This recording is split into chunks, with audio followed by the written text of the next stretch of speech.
It's funny considering the kinds of movies that I review on this channel, such as Calvaire, Hostel, Saw, Martyrs, various others of that kind of extreme horror genre, which are often labelled as ultra-violent, ultra-gory, or even disturbing, and many people do consider them to be such, that I haven't gotten around to this one yet, because it is kind of iconic in that sort of subgenre, or at least it tends to be included in there. And that is what I take issue with, because to show my hand a little bit, I don't actually believe that Henry: Portrait of a Serial Killer, with of course Michael Rooker playing Henry in the lead role, I don't believe this movie should be included in that group at all. Because this movie actually really surprised me. I went into Henry expecting it to be on that kind of level, up there with stuff like, especially Martyrs and Calvaire, maybe Irreversible, a couple of others too, in terms of being this really nasty, grimy, mean-spirited little serial killer flick that didn't necessarily need the best performances or even the best story, because, let's be honest, that's not really what most of us are there for. When you do get a great story with some twists and some great performances, such as, I would say, Martyrs as a perfect example, then it's a nice bonus, and that's one of the reasons why Martyrs is actually one of my favourite movies.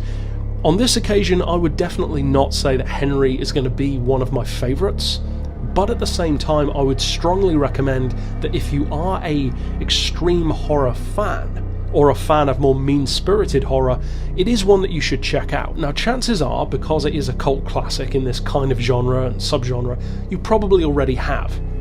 Many of the people who watch my reviews have already seen the movies, and that's sometimes why people request spoiler reviews rather than the spoiler-free ones that I do. But in the case of this one, I went into the movie, as I said, expecting it to be very, very harsh, very mean-spirited, just this despicable guy, doubtless a great performance because it's Michael Rooker in the role, but I didn't really expect it to have any kind of thoughtfulness going on, necessarily to be well made as such, because that almost lends itself toward being a better, harsher movie if it's not well made, or at least if it looks grimy and cheap, kind of Texas Chainsaw style. This movie actually reminded me, though, a lot of, in much more recent years, You Were Never Really Here. Because, for one thing, you've got a very similar primary character.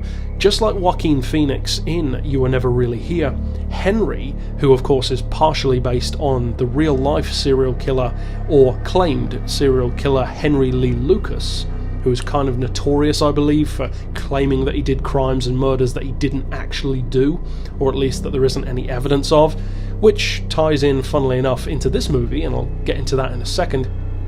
But both Henry in this movie and Joaquin Phoenix's character in You Were Never Really Here have this interesting twist on what you'd expect from that kind of character, where they have more going on mentally. It's not just a cut-and-dried killer. Henry Lee Lucas is not like the Joker in this movie. He doesn't just want to see the world burn. He is selective about the people who he kills, even though he kills at random. That's the funny thing, because even in the movie, he describes the way he kills as being random, very deliberately so.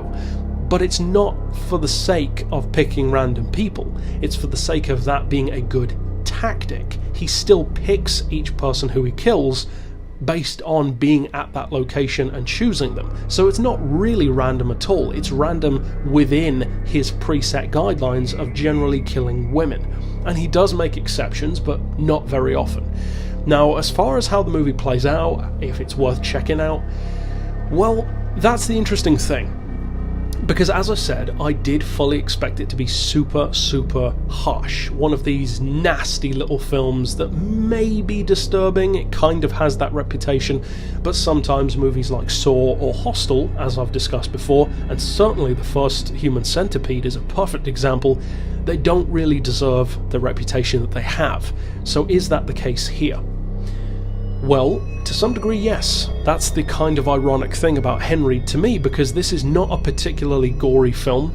It's actually, surprisingly, not really a very mean-spirited one either. I would include it in that category because it has elements of a mean-spirited killer movie, and there is certainly one scene in particular, which is one of the most notorious ones, involving a camcorder, which is kind of well known, and may well be an homage to A Clockwork Orange as well, because it definitely has some similarities there.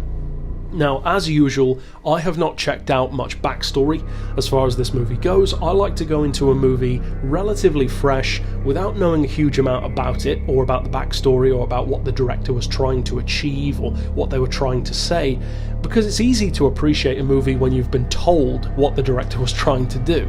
If the person telling you what their art means has already done so, then you don't have to work it out for yourself. So I like to go in as fresh as possible, to see if I can see for myself what makes it a good or bad film, rather than being told by someone else. And that's something which I'd recommend a lot of people do. Even if you've watched a review like mine or somebody else's, still make your own mind up.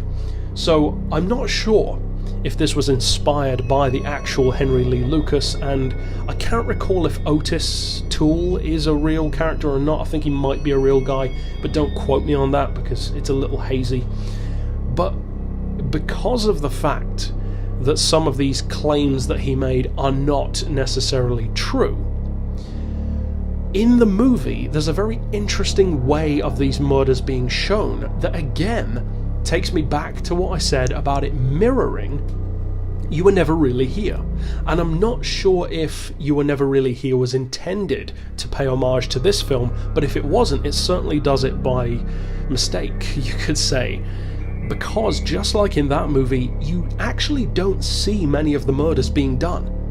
That's a very interesting and a very bold choice to make in the kind of movie which usually in this genre prides itself on showing the nasty, bloody gore.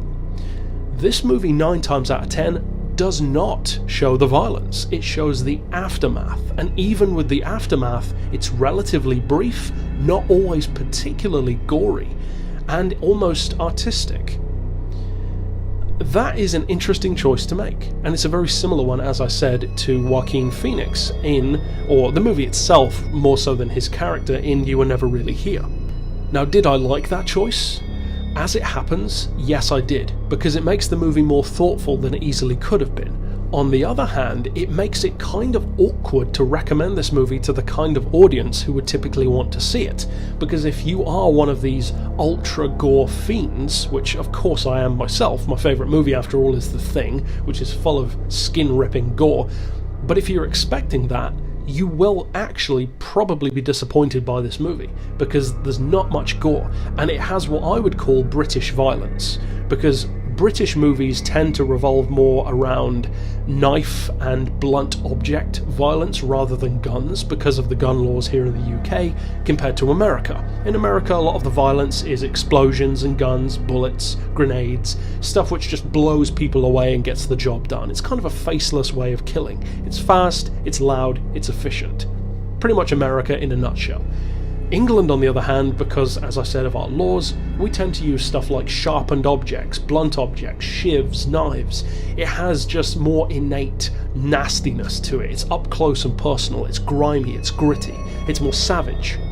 And that is kind of what the violence in this movie has. It doesn't have this glamorized idea of slurping blood sounds as a blade goes into someone, or exaggerated blood colours. It's more like a prison violence kind of film where people get shanked and they're kind of just in shock.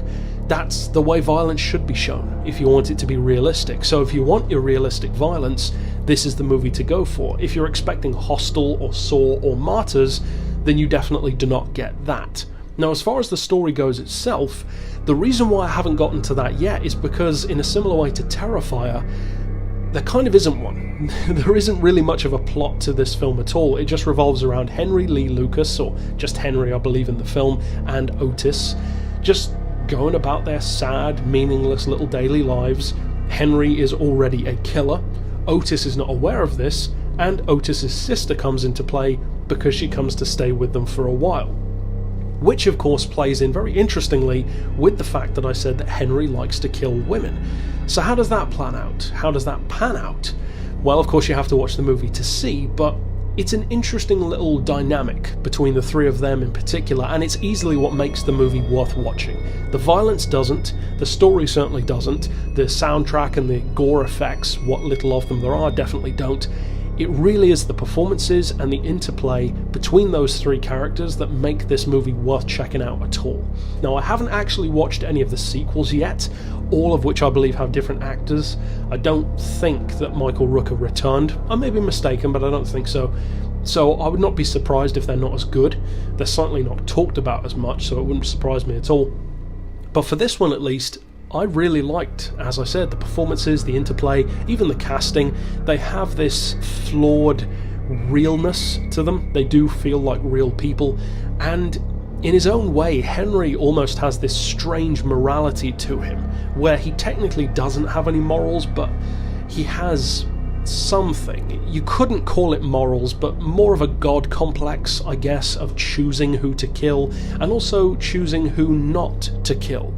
The power of mercy, that God image of himself, even if he himself doesn't realise that, which again, it's more of a thoughtful piece than rather than just a gore film like Saw or Hostel. So if that sounds like it appeals to you, then yeah, it might actually be worth checking out. Now, getting into the scores for this movie, first of all, for the story and plot, well, as I said, there isn't much of one, so I'm going to give it a 6. And that's fairly generous. I could easily give it a 5 because there really is not much of a story at all, but the reason why I am giving it a 6 is because I think, considering how shallow the actual plotline is, it does a very, very good job, mainly due to the characters, which we'll get to in a second, of keeping it interesting and making you think that there's more of a story than there actually is. If you as a filmmaker or as the writer can accomplish that, that's very impressive. It's doing a lot with a little, and if you've checked out my reviews before, you know exactly what my thoughts on that are. Some of my favourite filmmaking is exactly that kind of thing, like Rope, for instance, from Hitchcock. Next up we have the characters, the casting, the performances. For that one, I'm going to bump up my score to a 7 out of 10. And the reason for that is because, as I said, I really liked the interplay, I liked the performances, but, and this is not really a full-on spoiler, but I'll probably put a spoiler warning on screen starting from now, maybe, and then I'll take it off when I'm done. But I believe that this movie should not be called Henry, Portrait of a Serial Killer. I believe it should be called Otis, Portrait of a Serial Killer, because really, Henry does not have an arc in this movie. Otis has the arc. He's the one who goes through the biggest transformation through the whole film, and chances are you probably know that because you've seen it before. But that's it for the spoiler part. Very light spoiler really if you've seen any footage from the movie, but a spoiler kind of nonetheless. For the characters though, I'm giving it a 7, as I said. As far as the visuals, the effects, the overall look of the film, I'm actually going to give it a 7 again, because as I said, the violence, the gore, the deaths are shown in an interesting light. It doesn't necessarily glorify the violence, it presents it as just what it is. It is violence. It's almost just nonchalant about it. It shows it and that's it. It doesn't downgrade it, but it doesn't magnify it. It's just almost like a documentary, you could say, about this guy, like you're following him as a fly on the wall. Next up, for the sound effect, the audio, the sound design in general, well, for that one I'm going to break even with a 5, because for me that's exactly what it was. It's a slightly older movie, so the sound isn't great by today's standards. The music wasn't particularly punchy or memorable, it's more just general music, it does its job. So of course a 5 for me signifies just that. A 50-50 does what it needed to do, certainly didn't underperform, but wasn't really mind-blowing either. And finally, for the rewatchability, for the entertainment, for the recommendation factor even, well, for that one I'm going to bump it up a little bit again to a 6. And the reason why I'm giving it a 6 is because my thoughts are to some degree mixed. Personally, I was initially surprised by how different the movie was to what I was expecting. Then I was happy that the movie was actually smarter than I expected it to be, and a better made film with better performances than many others of its time, and certainly many horror films of today which tried to do this. At the same time though, because the movie does not deliver what you're expecting it to, I don't know how strong my recommendations can be to the kind of audience who would typically want to watch a movie like this, because it will not give you what you're expecting. Technically, it will give you something smarter than what you're expecting, but a lot of people don't want that, and that's why my score is mixed. Even as far as me personally, I don't know if I plan to rewatch it many times, if any. So again, a 6 is about as high as I can realistically go. I think for the right person, this could easily be one of your favourites because it's a much more thoughtful, smarter film than it could have easily been, especially the performances. But as I said, it's very niched. Within its genre, it doesn't really fit in with the group that it's normally paired with, but in a good way. More like a Martyrs kind of way, where it's not just gory, it's actually very intelligently written and well performed.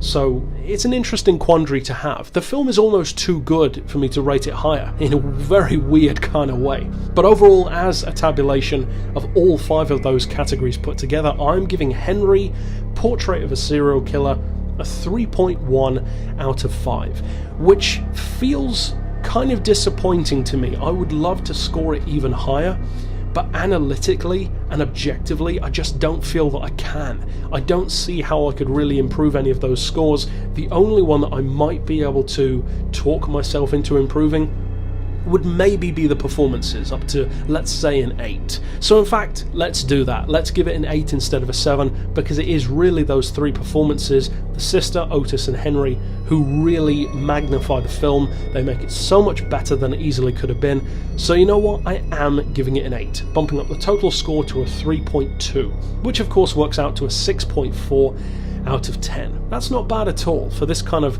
easily schlocky genre, which is usually just pure mindless slasher fiction. It's a lot smarter than it easily could have been. So overall, that's it for my thoughts on Henry. Certainly an interesting film. Very, very different to what you're probably expecting, certainly different to what I was expecting, and of course I'd recommend checking it out to see what you think. But of course, stick around on the channel for more reviews. Check out the ones that I've already done for stuff like Irreversible, Martyrs, various others too. And for now, as always, thanks for watching.